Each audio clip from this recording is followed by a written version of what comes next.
Hey there, welcome to today's video where we're diving into a tricky problem that some developers have faced.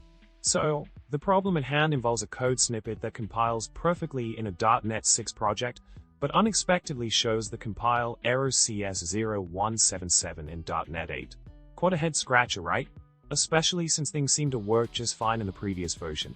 When running the code in .NET 6, we get a default value for a struct. However, this behavior seems to have changed in .NET 8 for some reason.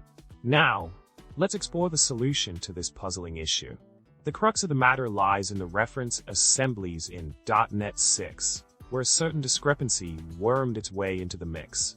Luckily, this hiccup was ironed out in .NET 7.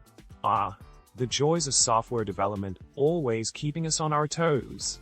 To cut to the chase, in .NET 6, a struct without any fields was considered definitely assigned, making it exempt from requiring explicit assignment.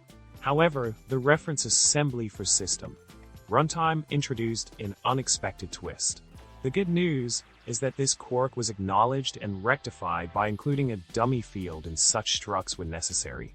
In a nutshell, the challenge of CS0177 in .NET 8 was rooted in the specifics of reference assemblies. But fear not, for the issue has been resolved. So, the next time you encounter a pesky compilation error, remember that even the quirkiest bugs have their solutions. Until next time, happy coding, and don't forget to like, subscribe, and share your thoughts in the comments below. After all, we developers thrive on a good tech chat.